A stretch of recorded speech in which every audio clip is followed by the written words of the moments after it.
Alrighty guys, so it's the next day after part 5. It's Sunday I guess today the 29th. Does that sound right? Today is the 28th. Yesterday must have been the 27th then. Anyhow. So today, I'm looking back here at the engine. I realized this piece of tin was missing in here at the bolts and everything. Oh, where you guys at? There you are. And I just so happened to have one in the hoard on the part shelf over there, and I was looking because it was missing bolts. And the original reason I started looking back here is what's that second light switch for? Well, the second light switch, the wire goes back to right here and then it stops. So I'm thinking at one time they had a separate key switch that went to the coil, perhaps. Actually, I think this coil is leaking oil. That's probably because these coils aren't designed to be mounted like this. They're supposed to be mounted vertically. So it looks like it's only wet around the coil there, and the coil's wet. So for now, I'm going to use the old run what I brung technique and run it until she don't work no more. And I will put a normal coil bracket setup on here, because actually the holes are right there for it. Oops. One hole, two holes. So I don't know why it's up there. Probably because whatever happened to the shroud probably hit the coil and smashed it open. Maybe it caught on fire, for all I know. Who knows? But anyhow, I'm gonna put this on, get some bolts, and then I'll get the hammer and start tapping these high spots down. It'd be nice to weld the rips in here, but like I said, I don't have a functional welder at the house anymore, so whatever it is, it is. Alright. Back to you guys when I make some progress. Alrighty guys, so I've been messing with this for the better part of, I don't know, an hour or so. But I got the flywheel bolts back in, I got the shroud all bent back.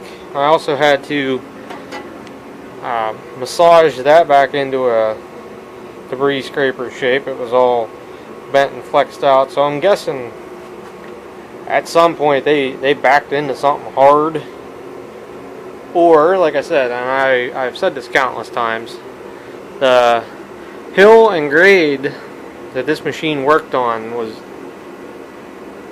I mean, it was steep. I'm not too much of a scaredy cat, but that was steep ground over there, no matter how you look at it. And you can see this big dent right here, which would be about in line with where the shroud's all messed up.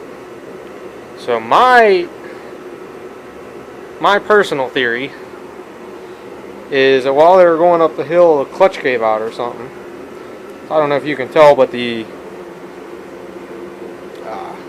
forward clutch, what do I want to say, the outer inner assembly is all brand new.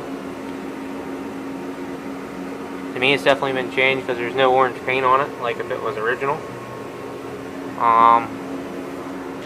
So that would be my thought. It just drifted backwards and it hit something. I mean, I don't know what it hit, but that's a theory. Either that or that cart that came with it, because the coupler was bent, come unhooked, and the tongue jammed in underneath, and well, maybe it slid forward in underneath the engine, and then the corner of the cart come up and smashed right in there or something. I don't know. That's the pure speculation of what I got, but get it all straightened back out. Put 1, 2, 3, 4, 5, 6 new bolts in the shroud and the flywheel. Got that all taken care of. It spins. It's just got a little piece touching. I just can't get it bent in enough so it's not hitting the screen. And if I bend it in too much more, it's going to end up hitting the flywheel fins, and that's no good either. So I'm going to leave it alone. It's barely touching, and it's hard to say because when you're turning it by hand, you're pushing in on it a little bit, so it may be okay. Pretty much I'll just put a battery in it, turn it over, and see what the heck happens. So now I'm going to redirect my attention back up here to where I was originally going to work. I'm going to hook the wire back up that I took off and fix the choke cable, and then we'll put the hood back on it and we'll go from there.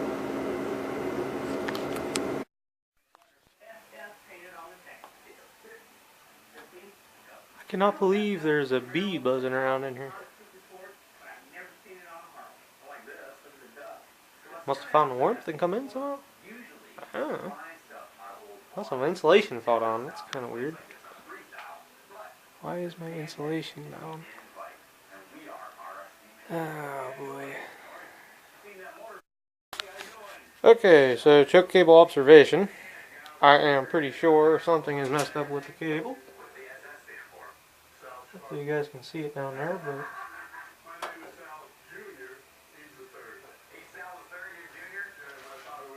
the cable moves around, but the choke part of the cable itself does not actually move, so I'm gonna consider that bad.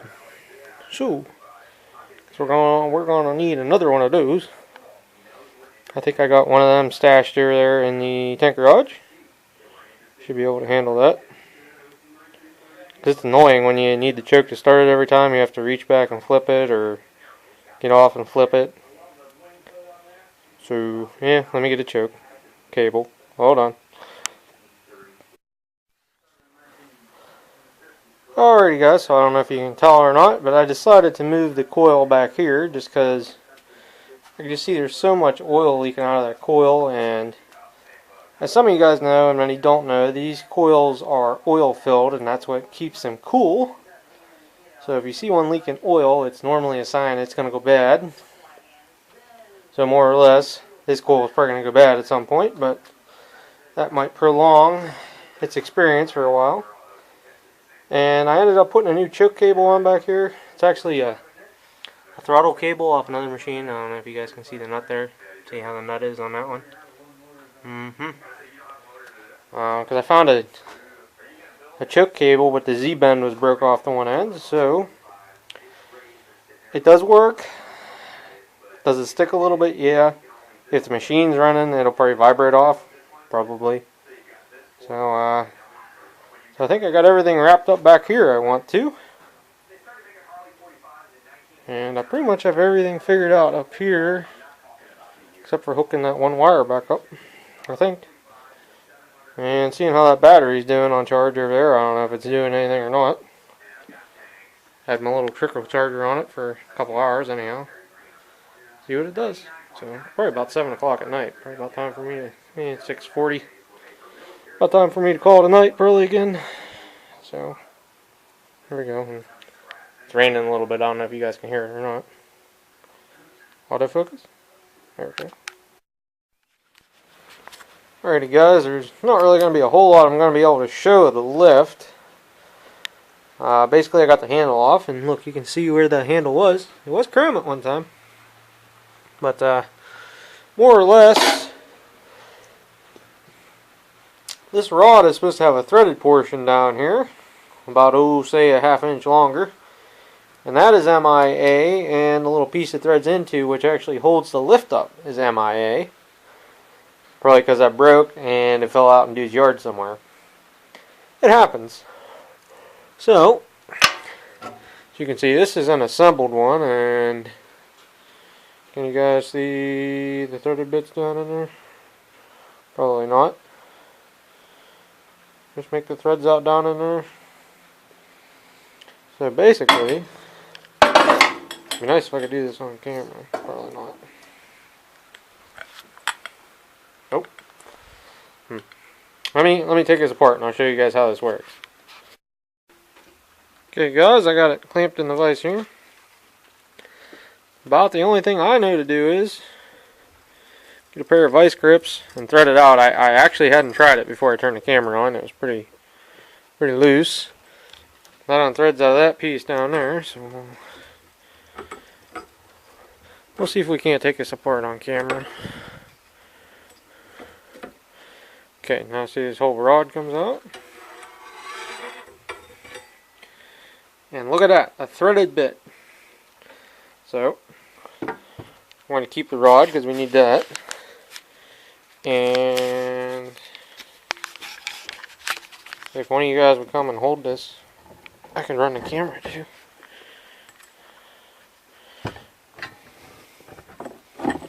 So down in here, there's this flat metal plate right here.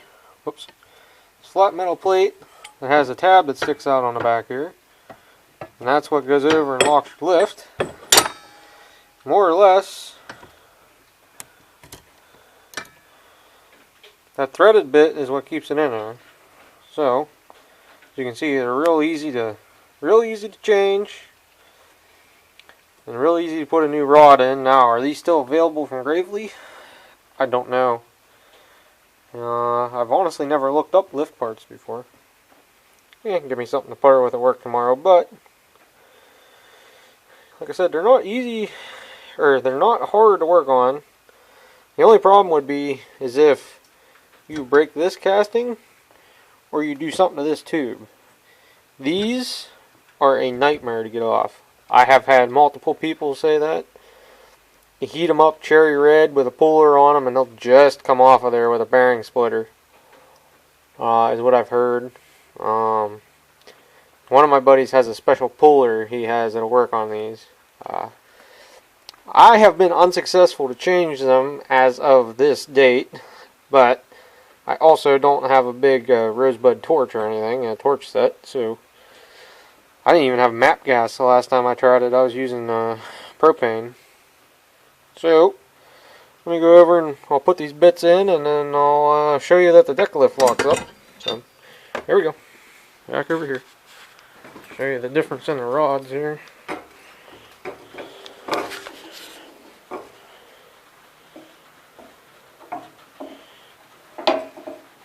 Actually, that rod's a touch...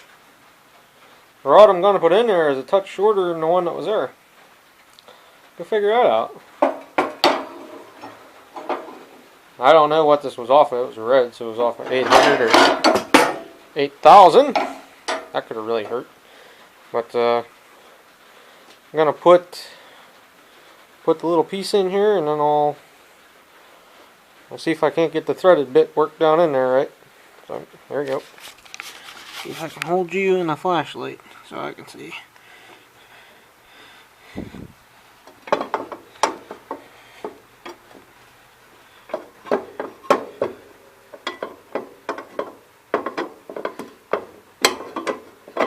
Is there something that you have to...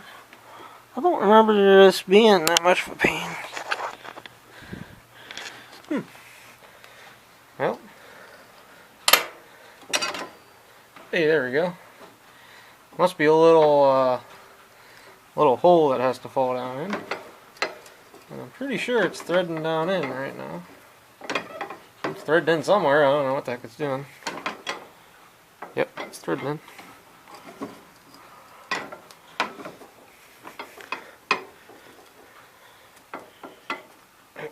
I gotta justify see if I can hurt myself. Had them on there fairly tight, thinking it was gonna be fairly tight. Oh, heck, I only need another half turn and we'd be good. Okay. So now, you guys can see it's in the lock position. Push down on the button. Look at that, unlocked. In. Pull back a little bit. Nice. This thing's actually wore. It's got a little bit of an edge up there. So it's the whole way forward, it won't pop down. Huh, that's nice. Nice. And the only thing that really keeps this top centered is this plastic piece in the grip, which is turned sideways. That's nice. This plastic bushing, which actually goes down like so.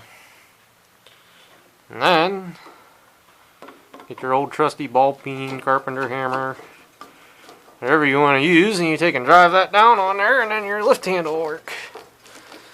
Actually, I got it most of the way down on there without doing that. It's about the whole way down. Got the old trusty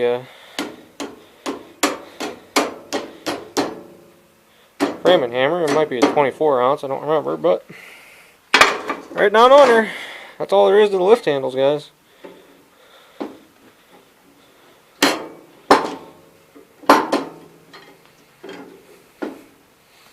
Beautiful.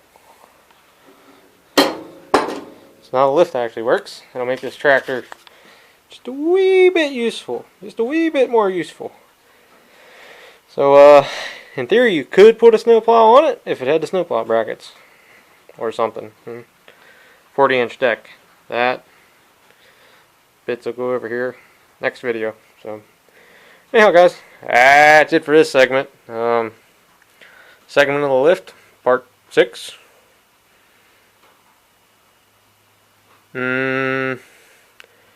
Yeah, part 6 probably be the. I put the engine tins on and this. I think that'll be part 6. So, anyhow, catch you on the next one, guys. Later. And it's raining. Hopefully it ain't bugging you guys too much, but later.